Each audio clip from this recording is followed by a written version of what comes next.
찬송가 323장을 찬송하시겠습니다. 323장입니다.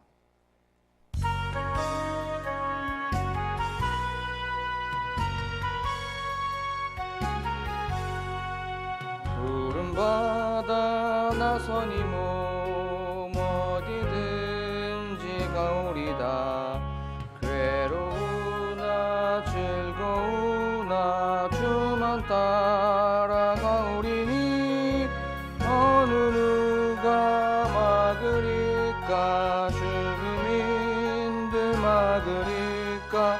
어느 누가 막으리까. 죽음인들 막으리까. 아굴골짝 빈들에도 복음 들고 가오리다.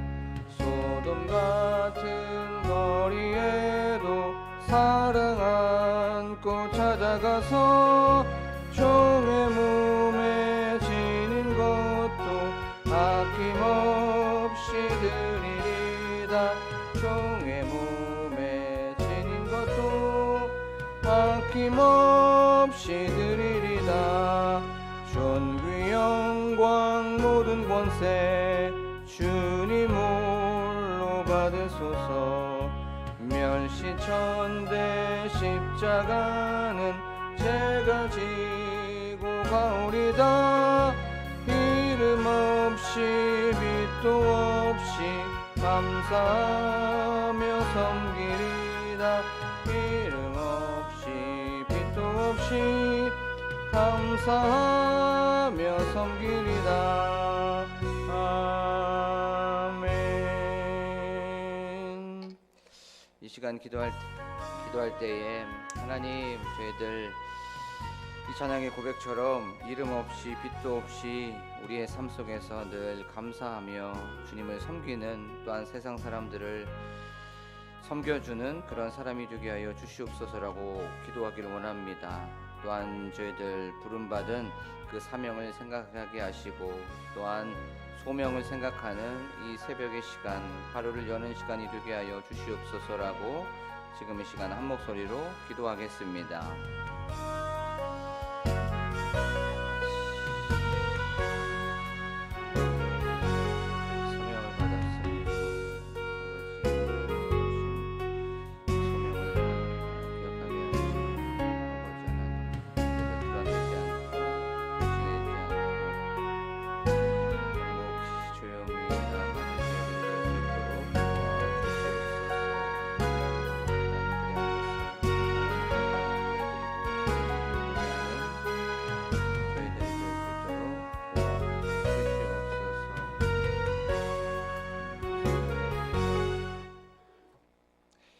고마우신 하나님 아버지, 오늘도 이렇게 저희들 이 자리로 불러주시고 하나님께 예배와 기도와 이 찬양과 말씀으로 하루를 시작하게 하여 주심에 감사를 드립니다.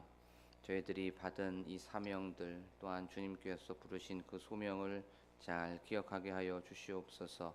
무엇을 하든지 어디에 있든지 간에 이것들을 항상 기억하게 하여 주시고, 우리가 항상 주님을 섬기고 하나님께 영광 올려드리고 사람들에게는 기쁨을 주는 저희들이 될 수 있도록 도와주시옵소서. 성령 하나님께서 지금 이 시간 우리와 함께하여 주심을 믿습니다. 저희들 말씀 들을 때에 깨달음을 허락하여 주시고, 또한 오늘 우리에게 도전도 주시고, 이 말씀을 통하여서 어떻게 살아가야 될지를 또한 우리에게 들려주실 줄로 믿습니다. 감사드리며 예수 그리스도의 이름으로 기도하옵나이다. 아멘. 저희가 나눌 말씀은 열왕기상 1장 13절에서부터 15절의 말씀입니다. 열왕기상 1장 13절에서부터 15절의 말씀입니다.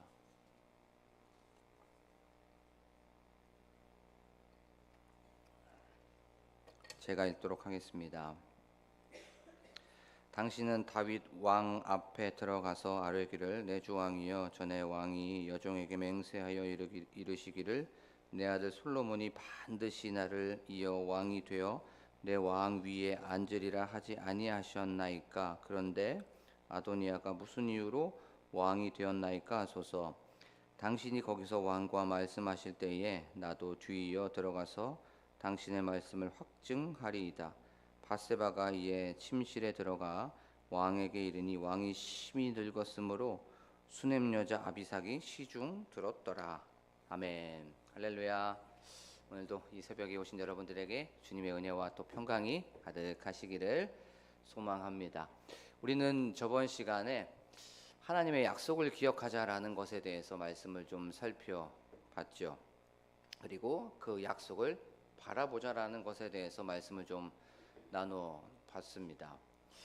이제 나단은 밧세바에게 찾아가서 다윗 왕이 당신에게 약속했던 것, 바로 당신의 아들 솔로몬이 내 왕위를 물려받을 거고 그가 바로 왕이 될 것입니다 라고 했었던 그 맹세를 다윗에게 찾아가서 그렇게 얘기해야 됩니다 라고 얘기를 하게 되었죠. 그리고 나서 실제로도 밧세바는 다윗 왕에게 찾아가서 그렇게 얘기하게 됩니다. 예전에 당신이 저에게 약속한 것 있지요. 제 아들 솔로몬이 왕이 된다고 하셨잖아요 라고 하면서 그 얘기를 하게 되었다는 것에 대해서 말씀을 좀 살펴봤지요. 그렇게 말씀을 전했을 때에 말씀을 했을 때 분명히 다윗 왕은 그렇지, 바로 내가 예전에 당신과 약속했지요, 또 당신과 함께 맹세했지요 라고 했었던 그 기억이 분명히 났을 거라는 것에 대해서 우리가 말씀을 좀 나눠 봤습니다. 그런데 밧세바가 그 다음에 그런데 어떻게 해서 아도니아가 왕이 되었습니까? 라고 얘기를 하게 되었다는 것에 대해서 우리가 말씀을 좀 읽어보게 되었습니다. 그래요. 그 당시의 대세는 아도니아였습니다. 그렇죠. 모든 사람들이 다 아도니아가 왕이 되는 그런 것이 바로 그 당시의 상식이었습니다. 그래서 많은 사람들이 거의 대부분이 아도니아를 따랐지요. 하지만 나단과 사독과 이런 사람들 분하야 다윗과 함께 했었던 사람들은 아도니아를 따르지 아니했습니다. 아도니아를 따르지 아니하면 분명히 목숨을 잃을 수밖에 없는 상황이었지요. 아도니아가 왕권을 잡게 되면 반드시 그 반대에 있는 세력은 척결을 당할 수밖에 없는 그런 상황이었습니다. 그런데도 그들은 특별히 나단은 눈 하나 깜짝하지 않았습니다. 무서워하지 않았습니다. 왜 그랬습니까? 이 약속의 근거에 있었기 때문에 그렇죠. 나단은 다윗 왕의 그 후임, 그 다음 그 왕은 반드시 솔로몬이 된다는 것을 알고 있었어요. 아도니아가 힘을 잡고 있는 것 같고 아도니아가 모든 것을 다 통치하고 있고 대세가 아도니아인 것 같지만 왕은 솔로몬이다라는 그 약속에 근거하고 있었기 때문에 무서워하지 않았습니다. 이것을 바라보면서 우리의 삶 속에서도 그렇죠. 우리에게 위기가 있고 우리에게 고난이 있을 때 우리는 연약하기 때문에 흔들릴 수 있어요. 그 다음에 넘어질 수 있단 말이에요. 하지만 우리가 약속을 믿고 그 언약을 우리가 생각할 때에 흔들린지언정 넘어지지 않는다. 우리가 갈팡질팡 할지언정 실패하지 않는다는 것에 대해서 말씀을 살펴봤습니다. 그래서 하나님의 약속을 붙잡고 나아가자. 우리를 떠나지 아니하시고 우리와 함께 하시고 우리를 버리지 아니하시고 내가 너를 세상 끝날까지 지켜줄 거야. 너와 함께 할 거야 라고 하는 그 약속을 붙잡고 나아가자라는 것에 대해서 말씀을 살펴봤습니다. 오늘 또 말씀을 통해서 하나님께서는 우리에게 어떤 메시지를 주시는지, 또 우리는 어떻게 오늘을 하루를 살아가야 되는지에 대해서 좀 말씀을 좀 살펴보도록 하겠습니다. 이제 나단과 밧세바는 그 아도니아의 쿠데타를 잠재우기 위한 전략을 다 짜게 되었습니다. 그리고 이제 밧세바는 즉시 이제 다윗을 만나러 가게 되죠. 어디로 그러면 갑니까? 어떤 다윗이 일하고 있었던 편전이나 사무실로 가는 게 아니었죠. 오늘 말씀에 보면 침실로 들어가고 있는 것을 우리가 알 수가 있죠. 다윗 왕은 밧세바를 굉장히 총애했습니다. 사랑했습니다. 그랬고 또 밧세바는 그렇기 때문에 이 침실로 자주 들어갈 수 있었어요. 이 나단은 이것을 알고 있었습니다.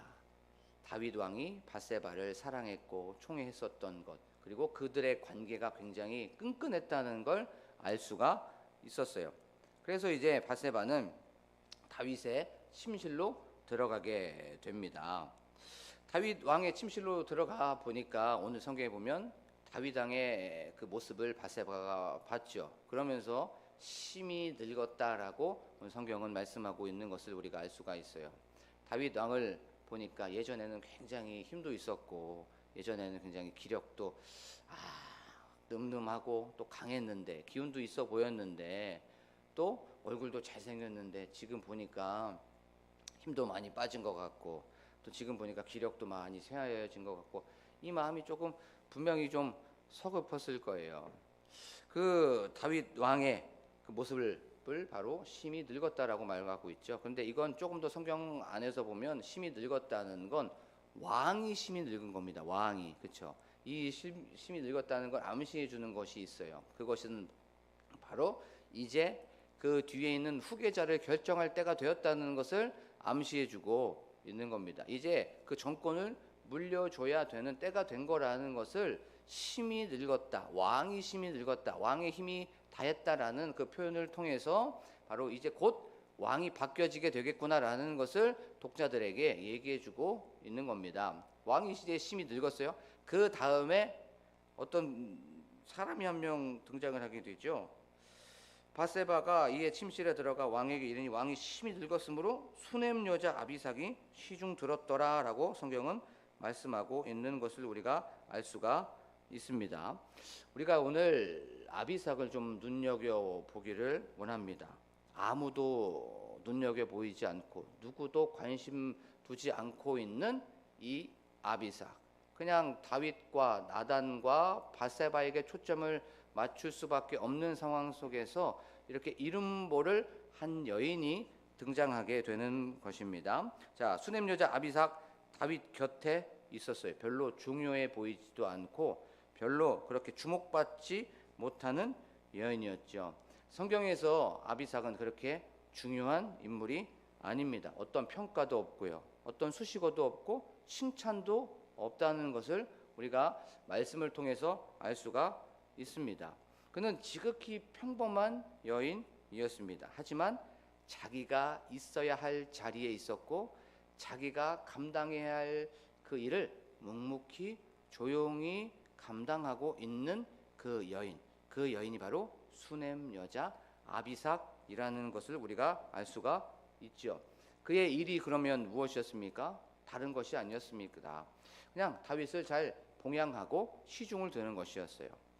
잘 섬겨주고 심부름하고 지금으로 보면 요양보호사처럼 잘 그렇게 간병하는 것, 그런 것이 바로 아비삭의 사명이었고 아비삭의 임무였습니다. 아비삭 누가 알아주든 알아주지 않든 자기에게 맡겨진 일에 대해서 충성을 다하면서 묵묵하게 그렇게 자기의 사명, 그 다음에 자기의 부르심을 바로 잘 이행했던 그 사람이 바로 아비삭이었습니다. 조용히 자기의 일을 하고 있는 그 모습, 자기가 해야 되는 일을 잘 감당하고 그녀가 보여줄 수 있는 그 일이 바로 하고 있는 그 모습이 바로 최선을 다하는 그 아비삭의 모습이었습니다. 이 아비삭의 모습을 통해서 우리 그리스도인들이, 우리 성도님들이, 우리들이 이 세상에서 그러면 어떻게 살아가야 될지를 바로 성경을 통해서 말씀해주고 있는 것이죠.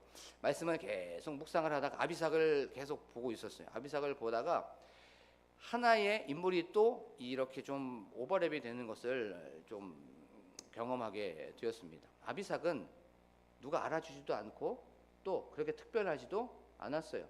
그냥 성경에서 그렇게 중요한 인물도 아닙니다. 하지만 자기가 맡은 바 임무에 대해서, 자기가 맡은 일에 대해서 그냥 하고 있었어요. 근데 반대로 아도니아라고 하는 사람을 한번 생각해 볼게요. 그 아도니아, 자기의 맡은 바 임무는 왕자였습니다. 왕자는 그 왕을 잘 공경하고 아버지를 잘 섬겨주고 거기에서 말도 잘 듣고 또 왕자들의 리더였습니다. 그러면 왕자들을 잘 통솔하면서 그 왕자들이 아버지 왕을 잘 섬길 수 있도록 해야 되는 그 임무가 있었습니다. 하지만 그는 그 임무를 실행하지 않았죠. 자기 분수도 모르게 왕이 되고 싶었던 사람이었습니다. 맡은 바 임무를 제대로 하지 않았던 그 사람 아도니아와 이제 아비삭은 알아주지도 않고 그렇게 주목받지도 못하는 그 여인, 이 두 여인을 비교하고 있는 것은 아닐까라고 하는 이 생각이 들었어요. 우리가 살아가면서 맡겨진 임무들이 다 있습니다. 이 세상을 살아가면서 어떤 사람들에게 다 사명이 있죠. 그 다음에 소명이 있습니다. 그래서 어떤 일을 하다 보면 티가 많이 나는 일을 할 때가 또 있고요. 또 반대로 티가 많이 나지 않는 일을 할 때가 많이 있습니다. 예를 들면 뭐 청소, 집안일 같은 거, 설거지, 빨래, 아니면 어떤 이런 일은 그렇게 많은 티가 나지 않지요. 근데 이건 직장에서도 마찬가지예요. 직장에서도 티가 많은 일이 있기도 하지만 또 반대로 티가 많이 나지 않는 일을 할 때가 많이 있습니다. 자, 알아주지 않은 일을 할 때 솔직히 하기가 싫을 때가 많이 있죠. 그리고 또 대충 하고 싶기도 하고 실제로도 잘 안 합니다. 그리고 이렇게 얘기하죠. 나 아니더라도 누군가는 분명히 할 거야 라고 하는 그런 마음을 들면서 그 드러나지 않는 일에 대해서는 잘 하지 않는 그런 사람들이 많이 있습니다. 그런데 그 일 생각해 보면 그렇게 중요한 일도 아니죠. 그리고 나서 하지만 반드시 누군가는 해야 되는 일입니다. 그렇죠? 누군가는 반드시 그 일을 감당해야 돼요. 그런데 세상 속에서 보고 가정에서도 보든 누군가는 그 일을 묵묵히 하고 있어요. 그 일을 조용히 아무런 소리 없이 하고 있는 것을 우리가 알 수가 있습니다. 이건 신앙 안에서, 교회 안에서도 마찬가지입니다. 우리가 이렇게 보면 교회 안에서도 그렇고 박수 받고 좀 드러나고 갈채받는 일은 많은 사람들이 하고 싶어 합니다. 하지만 박수도 받지 못하고 또 드러나지 않는 일은 좀 꺼려하는 것이 많은 우리 교회에 다니는 성도님들의 모습이라는 거죠. 알아주지 않는 그 허드렛 일, 또 보여지지 않는 그 일들은 등한시하는 것이 우리들의 그런 모습이 아닐까 좀 생각이 듭니다. 예를 한번 들어보면 청소 같은 것도 그렇죠. 청소 솔직히 드러나지 않습니다. 하지만 누군가가 바닥을 쓸고 또 쓰레기를 버리고 누군가가 더러운 것들을 치웠기 때문에 우리는 이렇게 쾌적한 환경에서, 화적한 공간 안에서 이렇게 예배를 드리는 거죠. 이건 누군가가 했기 때문에 그런 겁니다. 누군가가 자기에게 마음의 소리가 있었고 또 하나님께서 그런 울림을 주셨기 때문에 내가 해야 되겠구나라고 하는 그 일을 했기 때문에 우리는 이렇게 깨끗한 공간에서 예배를 드리는 거죠. 그리고 또 여기에 보면 여기에 계신 분들 중에서 또 교사인 분들이 계실 거예요. 이 교사 굉장히 힘듭니다. 드러나지 않고 표시도 나지 않습니다. 한 사람에게 한 영혼을 세우기 위해서 전화해야 되지요. 계속 그를 위하여 기도해야 되죠. 나와야 된다고 또 이건 이렇게 돼야 된다고 계속 끊임없이 얘기해 주게 됩니다. 그렇게 드러나는 일이 아닙니다. 하지만 그 한 사람의 헌신으로 말미암아 그 교사의 섬김으로 말미암아 한 영혼이 바로 올바르게 세워지게 되는 거죠. 한 영혼이 세워진다는 건 한 세상이 세워지는 겁니다. 그렇죠? 한 세상을 감당하는 그 사람이 바로 교사라는 거죠. 하지만 교사라는 거 굉장히 표시가 나지도 않고 힘든 일이기 때문에 헌신하지 않습니다. 하지만 그 한 사람 때문에 한 영혼이 세워지게 되고 그 한 영혼이 그 교회가 모여서 교회의 이 공동체를 이루게 되죠. 그리고 또 여기에 계신 분들 중에 셀 리더분들이 계세요. 금요일 날 7시 50분이 되면 우리 교회에 총 33분의 셀 리더가 계십니다. 그 셀 리더 분들 중에서 몇 분이 이제 금요일 날 저녁 7시 50분에 나오셔가지고 거기에서 목사님과 함께 이제 셀 모임을 하시고 셀 리더 모임을 하시고 거기에서 이제 말씀을 나눠요. 솔직히 금요일 날 7시 50분 오기가 쉽지 않습니다. 그때 밥도 해야 되고 또 집안일도 해야 되고 또 나에게 맡겨진 일들이 있습니다. 하지만 이 모든 것들을 내려놓고 오는 거예요. 그렇죠? 내려놓고 그 안에서 포기하고 그 모든 것들보다 하나님의 말씀에 집중하기 위하여서 나에게 맡겨진 이 사명의 자리, 나에게 맡겨진 이 부르심의 그 자리에 나와서 조용하고 묵묵하게 그 이 시대의 아비삭이 되어서 그 일을 하게 되는 거죠. 그 자기의 자리를 성실히 지키는 사람들이 있습니다.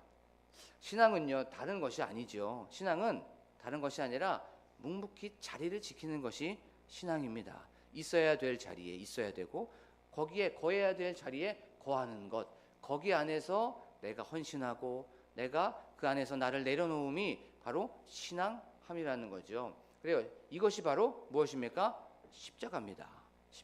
십자가는 막 크게 막 나를 죽이고 나를 부인하는 거 세상 속에서 그러는 것이 아니라 남들에게 보여지지 않는 상황 속에서 나를 부인하고 나를 포기하고 나를 버리는 것. 아무도 하지 않지만 나도 안 할 수 있지만 내가 그것을 희생하는 것. 삶 속에서 조금씩 나를 버리고 그 안에서 바로 나를 포기하는 그 모습이 바로 십자가라는 거죠.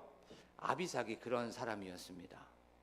아무도 알아주지 않지만 누구도 알아주지 않고 또 주목받지도 못하고 별로 특별하지도 않지만 자기에게 맡겨진 그 일을 묵묵히 했던 그 사람이 바로 아비삭이라는 거예요. 하나님은요, 많은 일을 한 사람 기뻐하십니다. 좋아하세요. 잘했어 칭찬도 하십니다. 하지만 나에게 맡겨진 그 일에 대하여서 작은 일에 충성한 그것 또한 하나님께서 기뻐하시고 하나님께서 좋아하시는 줄로 믿습니다. 그래요. 우리에게 맡겨진 일이 있지요. 가정일도 있고 사회에도 있고 교회에도 있습니다. 어쩔 때는 그것이 볼품없어 보일 수도 있고 초라해 보일 수도 있고 평범해 보일 수도 있습니다. 하찮아 보일 수도 있어요. 하지만 하나님께서는 분명히 어떤 뜻이 있으셔서 어떤 계획과 어떤 나를 통하여서 이루고자 하고 싶은 그 마음이 있으셔서 그 자리에 우리를 부르신 줄로 믿습니다.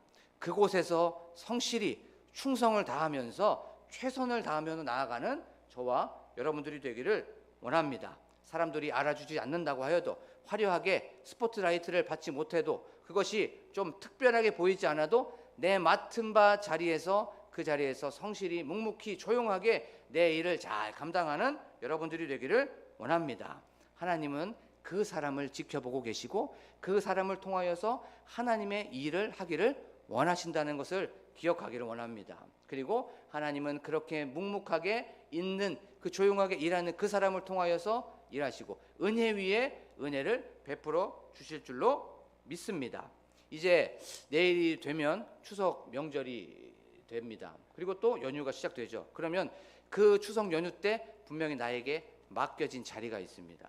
그렇죠? 그것이 드러나 보이지 않을 수가 있어요. 그것이 내가 괜히 해야 되는데 그 마음에 계속 부담이 올 때가 있습니다. 그리고 남들 다 안 하는데 그런 일을 해야 될 수밖에 없는 상황이 있을 수가 있어요. 그때 오늘 또 말씀을 기억하는 겁니다. 그래, 하찮아 보이고 또 남들이 알아주지도 않고 또 이것에 대하여서 별로 중요하지 않지만 이것이 나의 사명의 자리가 아닐까, 이것이 바로 부르심의 자리가 아닐까. 거기 안에서 바로 그리스도인으로서 드러나십시오. 그 안에서 십자가의 모습을 삶 속에서 드러내 보이는 이 추석 명절이 되고 이 시대의 아비색이 되기를 간절히 축복합니다. 지금 이 시간 말씀을 기억하면서 기도하길 원합니다. 하나님, 우리에게 맡겨진 사명들이 있습니다. 하나님, 우리에게 맡겨진 일들이 있습니다. 이 일들을 이름 없이 빛도 없이 그렇게 행하는 오늘 하루가 되고 또한 추석 명절 연휴가 되게 하여 주시옵소서. 하기 싫고 왜 나만 해야 되겠느냐라고 하는 질문이 있을 때마다 오늘 말씀을 기억하면서 이 시대에 아비삭이 되게 하여 주시옵소서. 하나님, 또한 내게 맡겨진 일을 묵묵히 조용히 감당했을 때 하나님께서 기뻐하신다는 것을 기억하면서 나아가기를 원합니다. 또한 저희들 또한 맡겨진 이 소명의 자리, 소망의 자리, 교회 안에서도 항상 기억하며 나아가기를 원합니다라고 기도하기를 원합니다. 또한 교회의 부흥을 위하여서, 교회 건축을 위하여서, 또한 우리 앞서서 인도에 가시는 우리 담임 목사님과 함께 동역하시는 사모님과 가정을 위하여서, 또한 교회 중직자들, 안수 집사님, 장로님들, 권사님들, 또한 우리 집사님들, 우리 성도님들을 위하여서, 또한 셀 리더와 셀의 부흥을 위하여서, 다음 세대를 위하여서, 또한 특별히 다음 세대를 이끌고 가고 있는 우리 사역자들이 예수 그리스도의 마음을 품고 나아가는 그들이 되게 하여 주시옵소서라고 기도하기를 원합니다. 또한 나라와 민족을 위하여서, 또한 교회의 환우들을 위하여서, 또한 각자의 가지고 나오신 기도 제목을 놓고 지금 이 시간 주여 한번 부르고 간절하게 기도합니다. 주여!